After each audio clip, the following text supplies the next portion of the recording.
Au nom du Père et du Fils et du Saint-Esprit, ainsi soit-il. Chers fidèles, cet évangile du 17e dimanche après la Pentecôte nous donne la question d'un pharisien, un docteur de la loi, qui lui pose une question encore pour le piéger, mais c'est discuté parce qu'à la fin, dans Saint Marc, dans le même récit, il dit « Bene magister in veritate existi ». Bien, maître, vous avez parlé en vérité. Et Jésus lui répond « Tu n'es pas très loin du règne de Dieu ». Donc lui plutôt, il est de bonne volonté, mais il a été poussé par les autres pour poser une question, parce qu'en général, il veut le piéger, parce que justement, cette péricope tombe c'est le mardi de la grande semaine, de la semaine sainte, le surlendemain de l'entrée triomphale du Sauveur à Jérusalem. Donc, et ce triomphe a porté à son comble la rage furieuse, diabolique finalement, de ses ennemis, au lieu de l'accepter, parce que ce triomphe à Jérusalem, c'est la suite logique du fait qu'il a ressuscité Lazare des morts, qui était un personnage très connu. Au lieu de l'accepter comme fils de Dieu, comme Messie, comme prophète, comme homme de Dieu, ils ne font qu'augmenter leur rage et leur plan, ajuster leur plan pour le tuer. Ils ont décidé de le tuer. Alors, il va le piéger, parce que cette question, quel est le plus grand précepte dans la loi, c'est de disputer. Il y avait 613 préceptes dans la loi ancienne, donnés par Dieu à Moïse, et de Moïse au peuple et aux Lévites, bien sûr aux prêtres, mais à tout le monde, parce qu'il y a des préceptes, bien sûr, de morale qui sont pour tout le monde, des préceptes à l'époque civile. Le droit civil était géré par Dieu. Après, c'est devenu à libitum, donc c'était pas obligatoire. Mais la morale, bien sûr, est restée. Il n'y a pas une iota de la loi qui va disparaître, pas une petite pointe de la loi qui va disparaître, la loi morale. Mais il y avait aussi des lois liturgiques. Donc il y avait 613 préceptes. Mais il s'agit surtout du commandement le plus important pour tout homme, bien sûr. Si c'est pour une certaine partie d'hommes, c'est forcément moins important. C'était pour tout homme. Alors il y avait une dispute. Les uns disaient que c'était le précepte du sabbat. Pourquoi ? Mais probablement parce qu'il s'agit de toute la communauté. C'est un principe qui joue sur toute la communauté vient ensemble, donc c'est très important pour vivre ça, la foi, pour dans l'assemblée du peuple. Donc, vu la quantité des peuples qui sont, l'importance de l'événement, le plus grand précepte. Les autres pensaient que c'est la circoncision. Vous vous rendez compte ? Pourquoi ? Parce que c'est le début. Le début, c'est comme pour nous le baptême. Alors, nous savons que le baptême, ce n'est pas le plus grand sacrement, mais c'est le plus nécessaire. Sans baptême, on ne peut pas aller au ciel. Le plus grand, c'est l'Eucharistie, mais sans Eucharistie, on peut aller au ciel. Un enfant qui meurt avant avant sa première communion, va quand même au ciel après le baptême. Donc alors, c'est le plus nécessaire, mais c'est le plus grand. Donc, ils confondent le plus nécessaire avec le plus grand. Donc, ce qui était la circoncision, le baptême pour nous, c'est la circoncision pour eux à l'époque. Donc, c'est le rite de l'initiation. D'autres disaient que c'est les prescriptions relatives au sacrifice. Parce que c'est par le sacrifice qu'on obtient pardon des péchés. Alors, c'est quand même, ça donne gloire à Dieu, etc.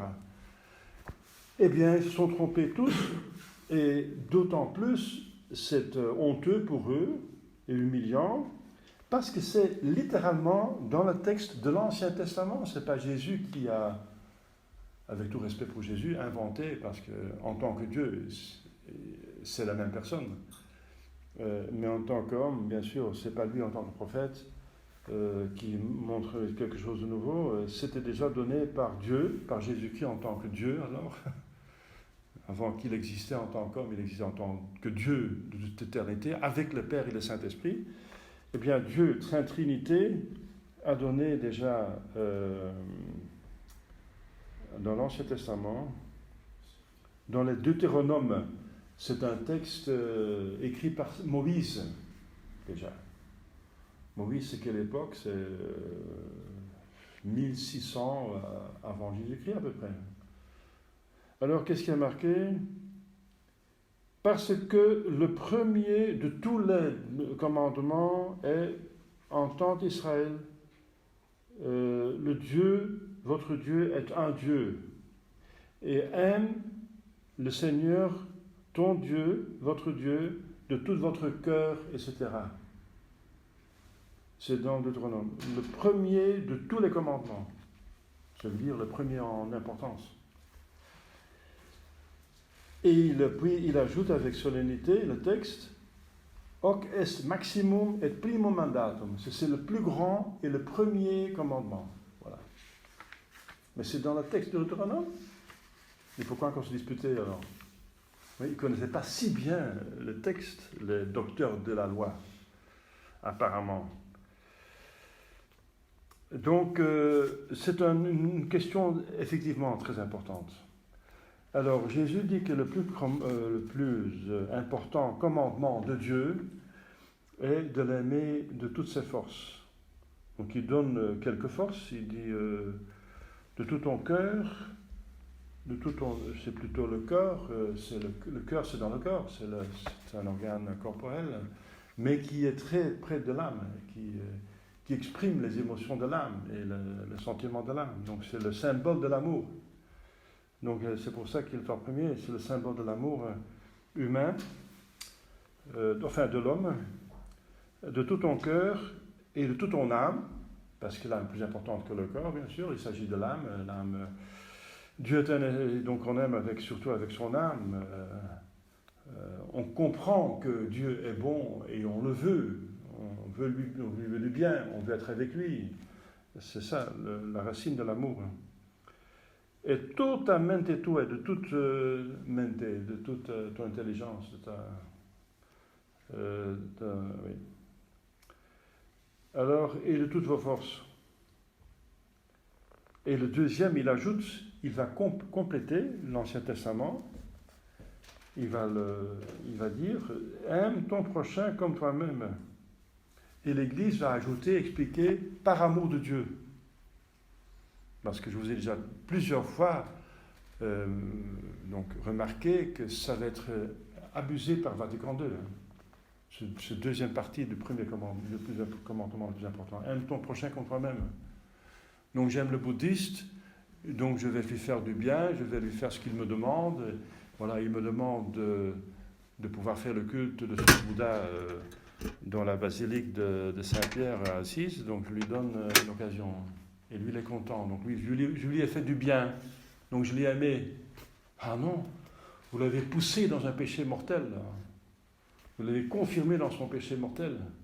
Vous l'avez envoyé en enfer par amour. Vous voyez? Donc c'est pas un amour, c'est un amour apparemment, mais c'est apparent, mais c'est un piège diabolique. Piège diabolique.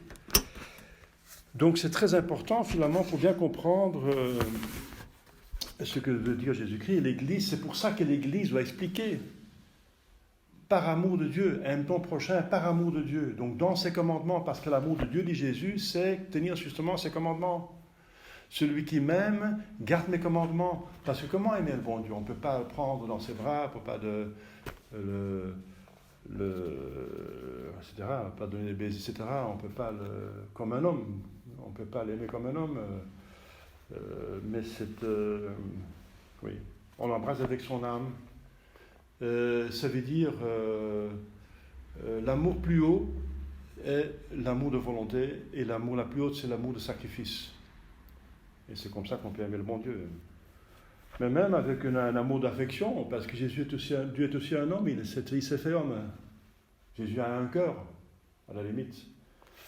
Donc si on se détache de toutes les choses et on se concentre sur Dieu, parfois expérience d'amour, on peut avoir une expérience mystique de Jésus-Christ parce que ce cœur, c'est un cœur de chair en ce moment. Le cœur de Marie est un cœur de chair, il ne faut pas l'oublier. Ils ont un cœur comme nous, ils ont un corps ressuscité, ils sont avec leur corps dans le ciel et ils nous aiment, bien sûr en tant que Dieu, Jésus en tant que Dieu, mais aussi en tant qu'homme, et il a un cœur. Donc on peut aimer le cœur de Jésus, même cet amour affectif est existant, est réel. Il nous aime vraiment, et voilà, et l'affection unit finalement. Parce que c'est ça la propriété, une des propriétés de l'amour, c'est de unir. Les amis veulent toujours être ensemble. C'est pour ça que Dieu nous invite dans le ciel. Voilà. L'union exprime l'amour, et l'amour cherche l'union. Dieu est amour. Il y a 3 personnes, mais ils sont un Dieu. Donc l'unité est parfaite en Dieu. Donc voilà, donc c'est comme ça qu'il faut aimer le prochain. C'est par amour de Dieu. Donc finalement, c'est normal qu'il faut essayer de garder les commandements et de lui faire garder les commandements en plus. Parce que l'amour veut pas seulement unir, mais faire du bien. On veut être ensemble, mais en se faisant du bien les uns les autres. Et quel plus grand bien pouvez-vous faire à votre prochain de l'aider à aller au ciel? C'est le bonheur éternel, total, définitif. Parce qu'ici, sur terre, tout est passager. Bien sûr, il faut lui donner de l'aide matérielle pour son corps et pour son âme. Il y a des œuvres de miséricorde corporelle et des œuvres de miséricorde spirituelle, parce qu'il a corps et âme, donc on peut faire du bien pour son corps, on peut lui donner de l'argent quand il a besoin, faire des aumônes, on peut lui donner à manger, à boire, habiller, donc c'est toutes les œuvres, les 7 œuvres de bienfaisance, de miséricorde corporelle et spirituelle. Par exemple, consoler des affligés, des personnes, donner des bons conseils, donner des bons exemples, supporter des caractères difficiles, donner du catéchisme, instruire les gens, c'est des œuvres de miséricorde. Voilà. Mais voilà, donc, mais il y a des œuvres qui sont plus importantes que les autres. Il faut tout faire. Parce que comment aller à une mission, je donne l'exemple extrême, et les gens sont de la pauvreté, et parler de l'évangile, etc., et ils ont faim. Vous allez à Calcutta, les gens sont dans la gouttière, dans les parterres. Mon père était là à Calcutta, Bombay, Visakhapatnam. Il a vu à Calcutta les gens qui étaient morts dans la rue, et le soir, le camion de Sœur Thérèse venait pour les mettre sur le camion, les brûler en dehors de la ville. C'était une odeur insupportable. Donc c'est comme ça, n'est-ce pas? Alors, comment leur prêcher l'évangile quand ils sont en train de mourir de faim? Alors, c'est évident qu'on en a d'abord à manger, et ils ont senti en eux la bonté d'un chrétien, donc de Dieu, parce qu'il le fait au nom de Dieu. C'est parce que Jésus le dit qu'il le fait. Il y en a qui le font d'eux-mêmes, mais c'est plutôt rare. Les gens qui ont le bon cœur comme ça, la plupart des gens sont égoïstes. Enfin, on est tous égoïstes, c'est le péché originel. Donc, cette bonté pour l'autre, c'est vraiment chrétien. Jésus dit qu'il faut aimer son prochain comme soi-même. Parce que Jésus et l'Église développent. Mais comment aimer son prochain? Eh bien, comme soi-même. Comme soi-même. Sicut te ipsum. Ça veut dire lui faire, vous vous rendez compte, ce que nous on désire qu'on fasse à nous-mêmes. C'est fort, ça. Et éviter de lui faire ce qu'on ne voudrait pas qu'on fasse à nous-mêmes. C'est très fort. Ça, c'est donné la première fois par le christianisme, par la vraie religion. C'est aucun philosophe, aucun moraliste, même des plus hauts, des Romains, des Grecs, ont trouvé ça. Ça vient vraiment de Dieu, c'est une doctrine sublime, n'est-ce pas? Et c'est très fort. Et ça, vous comprenez, si ça, on va appliquer cela, on vit carrément, presque quasiment, dans un paradis terrestre. Et on va au paradis céleste parce que faire du bien aux autres, c'est très fort. Ça touche le cœur de Dieu parce que Jésus considère que tout ce qui était fait, qu'on fait aux autres, c'est fait à lui-même. Voilà. Donc c'est très très fort. On est vraiment au cœur, littéralement, de la religion, avec ces deux commandements. Mais il faut bien le comprendre, ce n'est pas du sentimentalisme, pas du charismatisme, etc., du poète-poète. C'est vraiment des actes, n'est-ce pas, de garder les commandements. Jésus dit, vous m'aimez quand vous gardez mes commandements. Et parfois, ça demande des sacrifices. Et ça fait mal. C'est difficile. Donc, garder toujours les commandements, en tout moment, c'est pas facile. Donc, il faut... mais c'est comme ça qu'on prouve l'amour de Dieu. Donc, maintenant, et c'est vrai que tous les autres commandements découlent automatiquement de ce commandement. Et si on aime Dieu de toutes ses forces, on va garder les 3 premiers commandements qui sont un culte à Dieu, dû à Dieu, qui sont de respect à Dieu, et le culte organisé en concret. C'est normal que si on aime Dieu, on ne va pas l'insulter en disant qu'une créature est Dieu. C'est l'insulter, c'est le déshonorer. C'est inimaginable. C'est ça le premier commandement, n'est-ce pas? Ne pas déshonorer Dieu, de ne pas enlever son honneur de Dieu en donnant la divinité, en attribuant la divinité à des choses qui finalement sont le démon, parce que le démon va se mettre par derrière. Il y a dans l'Écriture sainte, c'est le psaume 95, je crois, 95, qui dit les dieux des autres, des gentils sont des démons. Voilà. On va se faire une idole de bois ou d'argent ou d'or, si vous voulez, et on va dire ça c'est Dieu, comme a fait Jéroboam. Jéroboam, il a fait 2 veaux d'or, il les a mis au nord à Dan et au sud à Bersabée. Il a dit voilà votre Dieu qui vous a amené d'Égypte. Incroyable, parce qu'il ne voulait pas que les gens allaient à Jérusalem, parce que Juda s'était séparé, ou le reste d'Israël, les 10 tribus s'étaient séparés de 2 tribus, donc il y avait une séparation, un schisme, disons, une sorte de schisme entre les tribus. Donc il y a 2 tribus, Juda et Benjamin, qui sont restés fidèles à Roboam, donc les descendants de David, mais il était trop sévère et on a 10 qui se sont séparés avec Jéroboam. Mais Jéroboam ne voulait pas que les Juifs que les Israélites allaient à Jérusalem. Alors il risquait de s'allier de nouveau aux autres. Donc pour éviter ça, il a dit voilà, je vous fais le Dieu, voilà, il est ici, il ne faut pas aller à Jérusalem. Mais ça, c'est vraiment le pire qu'on peut faire à Dieu, n'est-ce pas? Dieu est le plus sensible au premier commandement. Et ça montre la gravité de l'esprit d'assise, le Vatican II, n'est-ce pas? L'esprit d'assise, c'est vraiment encore, voilà, le piège au nom de l'amour du prochain. C'est par respect des Juifs, n'est-ce pas? Par respect et considération de leurs souffrances qu'ils ont subies pendant la Deuxième Guerre mondiale, que les évêques, voilà, on dit, inspirés par un pape franc-maçon, hein, mais on va quand même faire un geste envers eux, les frères séparés, nos anciens frères, hein, les frères les plus âgés. Ça veut dire ils avaient la foi avant nous, bien sûr, mais la foi de l'Ancien Testament. On va faire un geste. Eh bien, le geste, c'était très mauvais, c'est de l'envoyer dans l'enfer. C'est de dire que leur religion n'est pas si mal que ça. Quoique c'était aboli par Jésus-Christ. Il y a un Nouveau Testament. Il dit, parce que vous ne vous convertissez pas, vous allez en enfer, vous allez mourir dans votre péché. Donc c'est faire un mauvais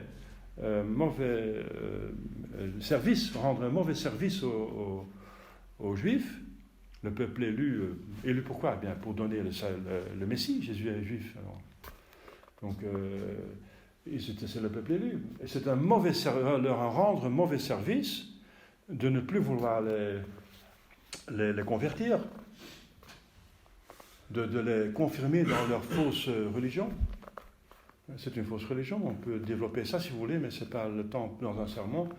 Mais c'est une fausse religion, parce que devenue une fausse religion, quand Jésus-Christ a fait une nouvelle liturgie. Bien sûr, la morale est la même. Point de vue moral, il garde les commandements de Moïse, ça c'est correct. Mais la liturgie est totalement différente. Jésus a fait un Nouveau Testament, il a dit, on le dira dans la consécration, c'est un Nouveau Testament. Un nouveau sacrifice, de nouveaux sacrements, une nouvelle église, il a perfectionné la chose. Donc, alors il devrait le suivre. Les Juifs étaient appelés pour être les premiers chrétiens, et ils étaient aussi les premiers chrétiens. Les 12 apôtres étaient les Juifs. Marie était juif, les premiers chrétiens étaient juifs, Saint Joseph est juif, etc. Mais vous savez, ils n'ont pas...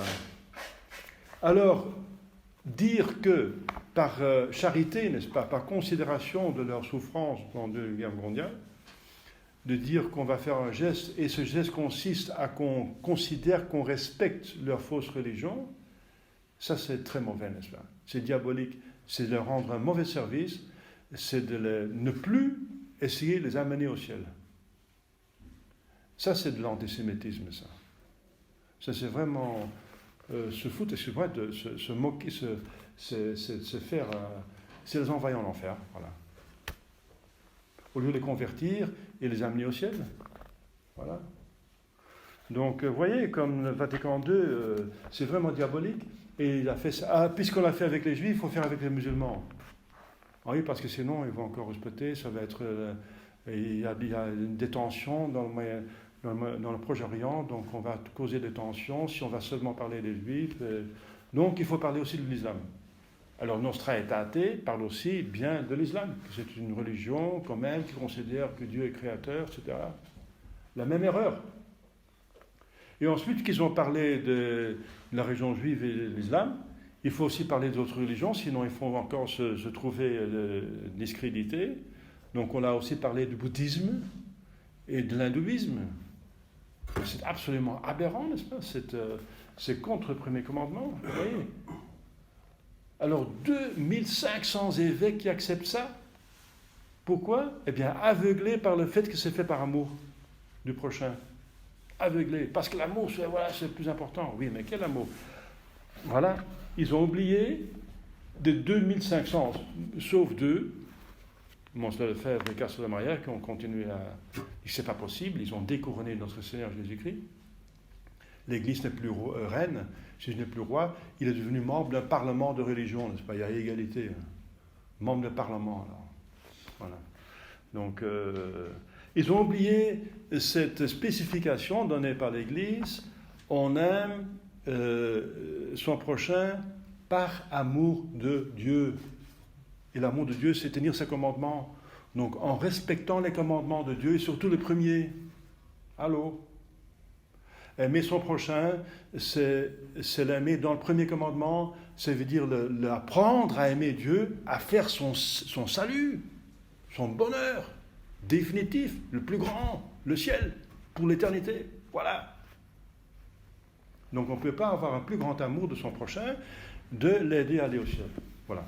Donc demandons à la Sainte Vierge Marie de bien considérer tout cela et l'appliquer à notre vie jusqu'à la mort, jusqu'à l'éternité, jusqu'à pas la mort, mais finalement la mort, oui, la mort c'est une ouverture, n'est-ce pas? C'est une porte ouverte dans la vraie vie, une autre vie, la vraie. Au nom du Père et du Fils et du Saint-Esprit, ainsi soit-il.